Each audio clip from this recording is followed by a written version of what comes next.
ପିଲାମାନେ ହସ ଗପ ଶୁଣିବା। ଆଜିର ଗପର ନାଁ ହଉଛି ଭଗବାନ ଅଛନ୍ତି। ବେଳେ ବେଳେ ପିଲେ ଭଗବାନ ଅଛନ୍ତି, ଭଗବାନ ନାହାନ୍ତି, ଭଗବାନ କିଛି କରୁନାହାନ୍ତି ଏସବୁକୁ ନେଇକି ତମେ ତ ଛୋଟ ପିଲା ସବୁବେଳେ ଆମ ମନ ଭିତରେ ଏକ ଦ୍ୱନ୍ଦ୍ୱ ସୃଷ୍ଟି ହୁଏ। ସେ ସମ୍ପର୍କରେ ଗୋଟେ ଗପ କହୁଛି ଶୁଣ। ଥରେ ଜଣେ ରାଜା ଥିଲେ। ଆମେ ତ ବହୁତ ରାଜା, ଭାରତ ହଉଛି ରାଜା ରାଣୀଙ୍କର ଦେଶ।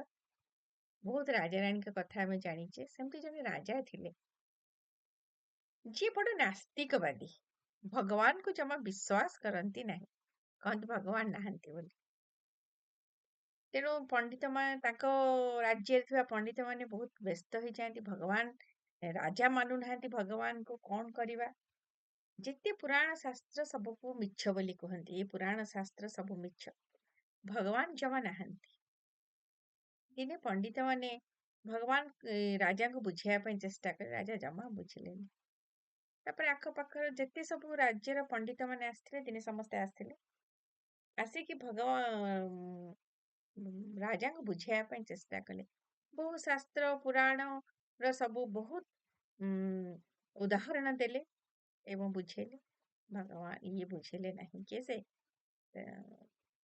ରାଜା ବୁଝିଲେନି। ରାଜା କହିଲେ ନା ନା ଭଗବାନ ନାହାନ୍ତି, ତୁମେ ମତେ ଚାକ୍ଷୁଷ ପ୍ରମାଣ ଦିଅ, ମତେ ଦେଖାଅ ଭଗବାନ କାହାନ୍ତି ବୋଲି। ମତେ ଦେଖାଅ, ତାହେଲେ ମୁଁ ଜାଣିବି ତାହେଲେ ଭଗବାନ ଅଛନ୍ତି। ତମେ ମତେ ଦେଖେଇବନି, ଏଠି ସାରା ପୁରାଣ ଶାସ୍ତ୍ର କଥା କହିଲେ ମୁଁ ଜମା ବିଶ୍ୱାସ କରିବି। ତାପରେ କଣ କଲେ, କହିଲେ କେହି ରାଜା ଚାକ୍ଷୁଷ ପ୍ରମାଣ କୋଉଠୁ ଆଣିବେ? ଭଗବାନଙ୍କୁ କୋଉଠୁ ଆଣିକି ଦେଖେଇବେ? ତେଣୁ କେହି ଦେଖେଇ ପାରିଲେନି। ତେଣୁ ରାଜା କହିଲେ ସମସ୍ତଙ୍କର ମୁଣ୍ଡ କାଟ।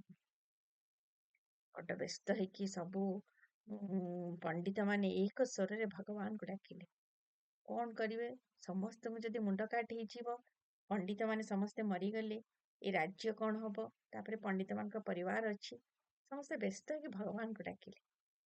ଫାଶୀ ଦେବାକୁ ଯେତେବେଳେ ଜଣକୁ ଆରମ୍ଭ କରିଛନ୍ତି ରାଜା, ଏଇ ସମୟରେ ଜଣେ ଦୌଡ଼ି ଦୌଡ଼ିକି ଆସିଲେ। ଜଣେ ଲୋକ ଭଗବାନଙ୍କୁ ଅଟକେଇକି ରାଜାଙ୍କୁ ଅଟକେଇକି କହିଲେ, ଟିକେ ରୁହ ରୁହ, ମୁଁ ଭଗବାନଙ୍କର ପ୍ରମାଣ ଦେବି। ରାଜା ପଚାରିଲେ, ତୁମେ କିଏ? ସେ କହିଲେ, ମୋ ନାଁ ହଉଛି ଅନାମ। ସେ ଲୋକ ଜଣକ କହିଲେ, ମୋ ନାଁ ହଉଛି ଅନାମ, ମୋ ଘର ହଉଛି ଅରୂପପୁର।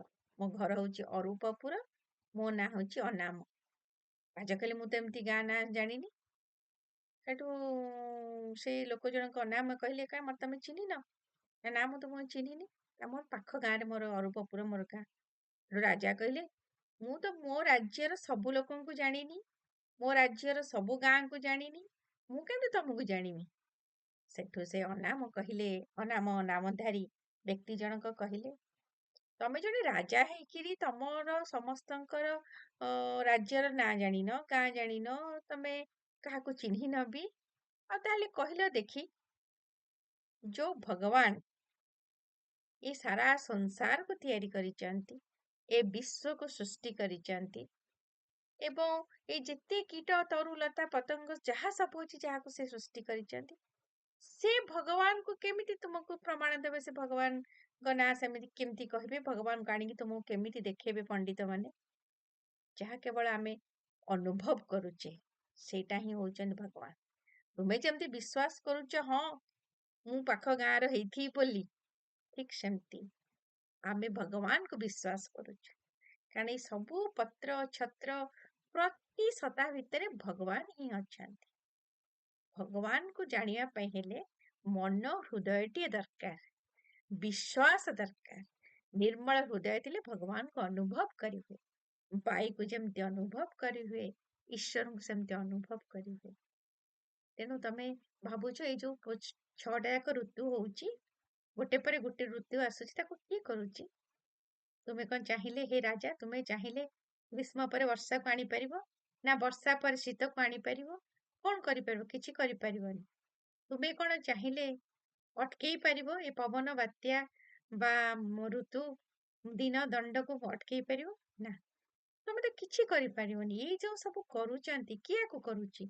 ଏଇ ଯୋଉ ସବୁ ଉପରେ ଯୋଉ ଉତ୍ସ ଗୋଟେ ରହିଛି, ଯାହାକୁ ଆମେ ଇଂରାଜୀରେ କସ୍ମିକ ପାୱାର ବୋଲି କହୁଛେ, ସେଇ ଶକ୍ତି ହିଁ ହଉଛି ଈଶ୍ୱର। ତାକୁ ବିଭିନ୍ନ ରୂପ ନାମ ଦେଇକିରି विभिन्न पुराण शास्त्र वर्णना करा जाइछि। जे जो दृष्टिकोण भगवान को देखिछि, भगवान को अनुभव करिछि, से दृष्टिकोण रे भगवान को विचार करिछि एवं से अनुसार पुराण शास्त्र को से लिखिछि। तेणु आमे कहिबा भगवान नाहांती कहि परिबा नाही। भगवान सब भितर अछंती। गोटे छोटिया कथाटी पिले कहूछि अंडा। आमे कहूछि अंडाटा एक निर्जीव। अंडार जीवनी शक्ति अछि। अंडार जीवनी शक्तिटा कोठी अछि? इले जदि अंडार गोटे छुंचीरु टिके नेइकरी परीक्षागार रे परीक्षा करिवो ता भितरे जीवनी शक्ति अछि। परीक्षागार तुम देखियो तार प्रमाण पाइबो जीवनी शक्ति रहिछि। अंडार प्रति अणु भितरे जेमती जीवनी शक्ति रहिछि सेमिति ए संसारर ए विश्वर प्रति अणु भितरे दैव सत्ता बा ईश्वर सत्ता रहिछि।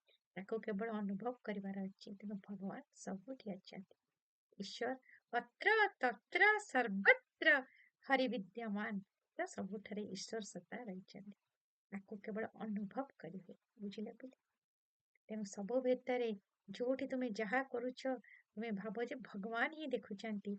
सेथिपाई तो कवि मधुसूदन राव कहिथिले कोन जहा मु करई जहा मु देखई जहा मु चिंतई मने जगतर कर्ता परमेश्वर जानुछंती प्रतिक्षणे। तेणु भगवान सब किछि को जानी पारंती। पिंपुड़ीर पाद शब्द को भी भगवान जानी पारंती। तेणु ईश्वर सबुठी अछंती। ए विश्वास नहीं कि आमको समाज रे चलिबाको हेबो।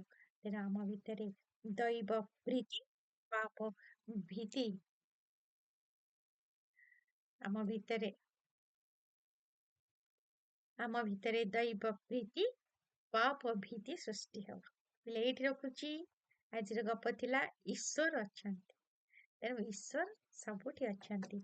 ए विश्वास तुमे पिला माने मन भितर को आनो एवं जीवन को आनंद अतिवाहित करो।